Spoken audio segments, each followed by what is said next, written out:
नमस्कार दोस्तों, study with Kanhaiya में आपका हार्दिक स्वागत है। दोस्तों, मैं इसका पिछला चैप्टर आपको करवा चुका हूं, जो कि है आपका फंडामेंटल राइट्स। अब मैं इसका अगला लेकर के आ रहा हूं, जो कि है directive principle of state policy. तो देखिए दोस्तों, इसमें क्या है, जो आपको पहला है दोस्तों, वो है राज्य के नीति निर्देशक सिद्धांतों को भारतीय संविधान में शामिल किए जाने का क्या उद्देश्य है। तो सामाजिक और आर्थिक लोकतंत्र को स्थापित करना। अगला है आपका कल्याणकारी राज्य की संकल्पना का समावेश संविधान के किस भाग में किया गया है। तो राज्य के नीति निर्देशक सिद्धांतों भाग 4। भारतीय संविधान किसके अंतर्गत पंचायती राज प्रणाली की व्यवस्था की गई। तो राज्य के नीति निर्देशक सिद्धांतों के अंतर्गत समान आचार संहिता राज्य के नीति निर्देशक तत्वों को भाग नहीं है, किंतु समान नागरिक संहिता नीति निर्देशक तत्व है। नीति निर्देशक सिद्धांत के बाद योग्य नहीं है। ऊपर देखिए क्या है, संविधान के किस अनुच्छेद में उद्योगों के प्रबंधन में कर्मकारों की भागीदारी का प्रावधान किया गया। तो अनुच्छेद 43 का। भारत के संविधान में समान कार्य के लिए समान वेतन के अधिकार का प्रावधान कहाँ किया गया। तो राज्य के नीति निर्देशक सिद्धांतों में। पुरुषों और स्त्रियों दोनों का समान कार्य के लिए समान वेतन राज्य के नीति निर्देशक तत्वों में निहित है। राज्य के नीति निर्देशक सिद्धांतों में कौन सा अनुच्छेद अंतर्राष्ट्रीय शांति और सुरक्षा के संवर्धन से संबंधित है। अनुच्छेद 51। राज्य के नीति निर्देशक सिद्धांत एक ऐसा चेक है जो बैंकों की सुविधानुसार अदा किया जाता है। यह कथन किसका है? केटी शाह का। नीचे देखिए, नीति निर्देशक तत्वों से संबंधित महत्वपूर्ण अनुच्छेद 36 में क्या है, तो है नीति निर्देशक तत्वों के संदर्भ में राज्य की परिभाषा। अनुच्छेद 37 में न्यायालय द्वारा परिवर्तनीय न होना। अनुच्छेद 38 में लोक कल्याण की अभिवृद्धि के लिए सामाजिक व्यवस्था बनाना। अनुच्छेद 38(2) में है आपकी आय की असमानताओं को कम करने का प्रयास करना। अनुच्छेद 39 में समान रूप से जीविका के लिए पर्याप्त सघन। अनुच्छेद 39 का ख समुदाय के भौतिक संसाधनों का स्वामित्व व नियंत्रण इस प्रकार हो जिससे सामूहिक हितों की सर्वोत्तम रूप में प्राप्ति। अनुच्छेद 39 घ में पुरुषों व स्त्रियों दोनों के समान कार्य के लिए समान वेतन। 39 का अंग में पुरुष और स्त्री कर्मकारों के स्वास्थ्य व शक्ति का तथा बालकों की सुकुमार अवस्था का दुरुपयोग। अनुच्छेद 40 में आपका ग्राम पंचायतों का गठन। अनुच्छेद 41 हो गया आपका कुछ दशाओं में काम, शिक्षा व लोक सहायता पाने का अधिकार। अनुच्छेद 42 में आपका काम की न्याय संगत तथा मानवोचित दशाएं तथा प्रसूति सहायता। अनुच्छेद 43 कर्मकारों के लिए निर्वाह मजदूरी आदि। नीचे आपका दिया हुआ है मूल अधिकार कानूनी रूप से मान्य है, जबकि नीति निर्देशक तत्व नैतिक एवं राजनीतिक मान्यता प्राप्त है। अनुच्छेद 43 का क में उद्योगों के प्रबंधन में कर्मकारों का भाग लेना। तो अनुच्छेद 43 का ख में सहकारी समितियों के स्वैच्छिक गठन, स्वायत्त संचालन, लोकतांत्रिक नियंत्रण तथा व्यावसायिक प्रबंधन को बढ़ावा देना। अनुच्छेद 44 सभी नागरिकों के लिए समान नागरिक संहिता। अनुच्छेद 45 में दिया हुआ 6 वर्ष से कम आयु के बच्चों के लिए निःशुल्क व अनिवार्य शिक्षा का प्रावधान। अनुच्छेद 46 में आपका SC/ST दुर्बल वर्गों के शैक्षिक व आर्थिक हितों की अभिवृद्धि। अनुच्छेद 47 पोषक स्तर और जीवन स्तर तथा लोक स्वास्थ्य में सुधार तथा हानिकारक नशीले पदार्थों के उपभोग पर प्रतिबंध। अनुच्छेद 48 गाय बछड़ों तथा अन्य दुधारू पशुओं के वध पर प्रतिबंध एवं उनकी नस्लों में सुधार के प्रयास। अनुच्छेद 48 कृषि और पशुपालन आधुनिक और वैज्ञानिक प्रणालियों का प्रयोग करना। अनुच्छेद 48 क में पर्यावरण का संरक्षण व संवर्धन और वन तथा वन्य जीवों की रक्षा। अनुच्छेद 49 में हो गया राष्ट्रीय महत्व के कलात्मक या ऐतिहासिक अभिरुचि वाले स्मारकों या स्थानों या वस्तुओं के संरक्षण करना। अनुच्छेद 50 हो गया कार्यपालिका से न्यायपालिका का पृथक्करण। अनुच्छेद 51 अंतर्राष्ट्रीय शांति और सुरक्षा की अभिवृद्धि। और आपका अगला देखिए दोस्तों क्या है, मूल कर्तव्य फंडामेंटल ड्यूटीज। इसमें देखिए क्या क्या है दोस्तों। आपको अच्छा लगा हो तो लाइक कीजिएगा, चैनल को सब्सक्राइब कीजिएगा, वीडियो को शेयर कीजिएगा। बहुत मैं प्रयास करता हूँ आपको अच्छा लगे, और इम्पोर्टेंट नोट्स और इम्पोर्टेंट जो कलेक्शन रहता है वो मेरे पास वो आपको देने का कोशिश करता हूँ। तो देखिए इसमें क्या है, पहला किस देश के संवैधानिक प्रावधानों से प्रभावित होकर भारतीय संविधान में मूल कर्तव्यों को सम्मिलित किया गया था। पूर्व सोवियत संघ USSR। भारतीय संविधान के किस भाग में मौलिक कर्तव्य उल्लिखित है। भाग 4 A। स्वर्ण समिति ने संविधान में 8 मूल कर्तव्यों के जोड़े जाने का सुझाव दिया था, लेकिन 42वें संविधान संशोधन अधिनियम 1976 द्वारा 10 मूल कर्तव्यों को जोड़ा गया। भारतीय संविधान मूल कर्तव्य की समिति की अनुशंसा पर शामिल किए गए थे। सरदार स्वर्ण समिति 1976 में गठित। भारतीय संविधान में 11वें मूल कर्तव्य को किस संशोधन के द्वारा जोड़ा गया था। 86वें संविधान संशोधन अधिनियम 2002।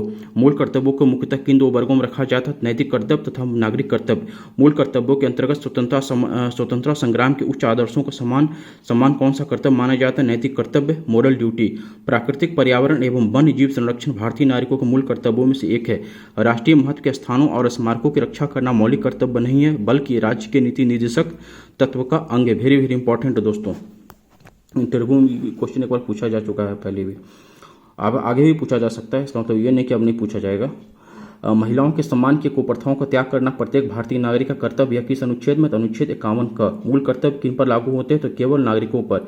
सर्वोच्च न्यायालय के मुख्य न्यायाधीश PN भगवती 1985 से 86 को जनहित याचिका के जनक, फादर ऑफ PIL कहा जाता है।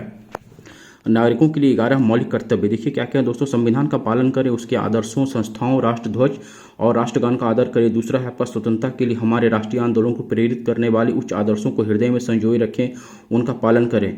3 में आपका है भारत की संप्रभुता, एकता और अखंडता की रक्षा करें और उसे अक्षुण्ण रखें।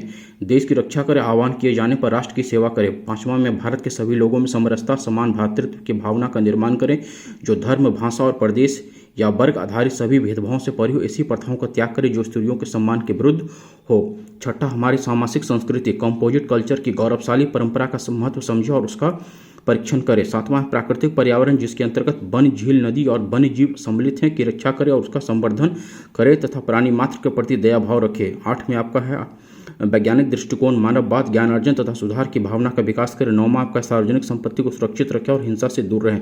10वां आपका व्यक्तिगत और सामूहिक गतिविधियों के सभी क्षेत्रों में उत्कर्ष की ओर बढ़ने का सतत प्रयास करें, जिससे राष्ट्र निरंतर बढ़ते हुए प्रयत्न व उपलब्धि की नई ऊंचाइयों को प्राप्त करे। 11वां आपका है 6 वर्ष की आयु से 14 वर्ष की आयु के बच्चों के माता पिता और संरक्षक जो भी उन्हें शिक्षा का अवसर प्रदान करे। इस कर्तव्य को संविधान के 86वें संशोधन अधिनियम 2002 की धारा 4 द्वारा जोड़ा गया है। किस व्यक्ति को राष्ट्रगान गाने के लिए बाध्य किया जा सकता है? सर्वोच्च न्यायालय ने किस मामले में ऐसा कहा था? तो विजय एमेनुअल बनाम केरल राज्य 1986 के अंतर्गत सुप्रीम कोर्ट ने सर्वोच्च न्यायालय ने ऐसी बात कही थी। अगला देखिए क्या है आपका राष्ट्रपति है प्रेसिडेंट। इसमें देखिए क्या क्या है दोस्तों। राष्ट्रपति पद की अर्हता अनुच्छेद 58, भारत का नागरिक होना चाहिए, न्यूनतम आयु उनकी 35 साल होनी चाहिए, लोकसभा का सदस्य निर्वाचित होने की योग्यता होनी चाहिए, किसी लाभ के पद पर, ऑफिस और प्रॉफिट पर वो नहीं होनी चाहिए। भारत में राष्ट्रपति का निर्वाचन किस प्रकार होता था? प्रत्यक्ष मतदान, अनुपातिक प्रतिनिधित्व से एकल संक्रमणीय मत द्वारा। भारत के राष्ट्रपति के चुनाव में मतदान कौन करता है? राज्यसभा, लोकसभा, राज्यों व केंद्र शासित प्रदेशों की विधानसभाओं के निर्वाचित सदस्य। भारत के राष्ट्रपति उम्मीदवार को प्रस्ताव का अनुरोध समर्थन कम से कम कितने सदस्यों द्वारा किया जाना चाहिए? तो 50 निर्वाचकों द्वारा। भारत में राष्ट्रपति का चुनाव एकल हस्तांतरणीय मत प्रणाली द्वारा किया जाता है। राष्ट्रपति के निर्वाचन में किसी राज्य का मुख्यमंत्री किस स्थिति में मतदान करने के पात्र नहीं होगा? यदि वह राज्य विधानमंडल में उच्च सदन का सदस्य होगी। कौन राष्ट्रपति के निर्वाचक मंडल का तो भाग है, परंतु वह उसके महाभियोग में भाग नहीं लेता? राज्य के सर्वोच्च राज्यों की विधानसभाएं। संसद अथवा विधानसभा का कोई सदस्य राष्ट्रपति निर्वाचित हो सकता है, परंतु उस पर क्या शर्तें? निर्वाचित होने के उपरांत उसे अपनी सदस्यता छोड़नी होगी। संसद के लिए राष्ट्रपति का अभिभाषण कौन तैयार करता है? केंद्रीय मंत्रिमंडल। राष्ट्रपति की मृत्यु, त्याग अथवा हटाए जाने पर पद की रिक्तियों को 6 माह की समय सीमा के भीतर भरना होगा। भारत के राष्ट्रपति चुनाव में उत्पन्न विवाद का निपटारा कौन करता है? सर्वोच्च न्यायालय। भारत के राष्ट्रपति को उसके कार्यकाल की समाप्ति से पूर्व किस प्रकार पद से हटाया जा सकता है? महाभियोग। भारत के राष्ट्रपति को उसके पद से हटाने का अधिकार किसे प्राप्त है? संसद को। राष्ट्रपति को मृत्युदंड के मामले में क्षमादान करने की शक्ति प्राप्त है, किंतु राज्यपाल के पास यह शक्ति नहीं है। संघ की कार्यपालिका शक्ति किस अनुच्छेद के अंतर्गत? अनुच्छेद 53। अनुच्छेद 61 के अंतर्गत राष्ट्रपति पर महाभियोग संसद के किस सदन द्वारा प्रारंभ किया जा सकता है? संसद के किसी भी सदन के द्वारा। भारतीय संविधान का कौन सा अनुच्छेद राष्ट्रपति पद के लिए पुनः निर्वाचन की पात्रता निर्धारित करता है? अनुच्छेद 57। राष्ट्रपति को कोई भी विषय पुनर्विचार के लिए मंत्रिपरिषद को वापस भेजने का अधिकार किस संविधान संशोधन द्वारा प्रदान किया गया? 44वें संशोधन के द्वारा। भारतीय संविधान के किस अनुच्छेद के अंतर्गत राष्ट्रपति संसद के दोनों सदनों द्वारा पारित किसी विधेयक पर अपनी स्वीकृति रोक सकता है? अनुच्छेद 111। किस अनुच्छेद में अंतर्गत राष्ट्रपति कुछ आकस्मिकताओं में राज्यपाल के कार्यों के निर्वहन हेतु बंद कर सकता है? अनुच्छेद 160। और राष्ट्रपति संबंधित महत्वपूर्ण अनुच्छेद देख लीजिए। इसमें क्या क्या दोस्तों नोट कर लिया, वेरी इंपॉर्टेंट है। एग्जाम में और कॉम्पिटेटिव एग्जाम में अक्सर पूछा जाता है। अनुच्छेद 52 में आपका भारत का राष्ट्रपति। अनुच्छेद 53 में संघ की कार्यपालिका शक्ति। अनुच्छेद 54 में राष्ट्रपति का निर्वाचक मंडल। अनुच्छेद 55 राष्ट्रपति के निर्वाचन की रीति। अनुच्छेद 56 राष्ट्रपति के पदावधि। अनुच्छेद 57 पुनर्निर्वाचन के लिए पात्रता। अनुच्छेद 58 राष्ट्रपति निर्वाचित होने के लिए अर्हता। अनुच्छेद 69 राष्ट्रपति पद के लिए शर्तें। अनुच्छेद 60 राष्ट्रपति द्वारा शपथ या प्रतिज्ञा। अनुच्छेद 61 राष्ट्रपति पर महाभियोग चलाने की प्रक्रिया। अनुच्छेद 62 राष्ट्रपति का पद रिक्त होने की स्थिति में उसे भरने के लिए निर्वाचन करने का समय और आकस्मिक रिक्ति को भरने के लिए निर्वाचित व्यक्ति की पदावधि। अनुच्छेद 72 क्षमा आदि की और कुछ मामलों में दंडादेश की निलंबन, परिहार या लागूकरण की राष्ट्रपति की शक्ति। अनुच्छेद 73 संघ की कार्यपालिका शक्ति का विस्तार। सर्वोच्च न्यायालय के न्यायाधीश को उसके पद से हटाने का अधिकार किसे प्राप्त है? राष्ट्रपति को। भारतीय संविधान का अनुच्छेद 143 राष्ट्रपति को उच्चतम न्यायालय से परामर्श करने की शक्ति प्रदान करता है। राष्ट्रपति लोकसभा का भंग कर सकता है। केंद्रीय मंत्रिमंडल के अनुशंसा पर लोकसभा और राज्यसभा के संयुक्त अधिवेशन किसके द्वारा आहूत किए जाते हैं? राष्ट्रपति के द्वारा। भारत के राष्ट्रपति ने किस प्रकार एकमात्र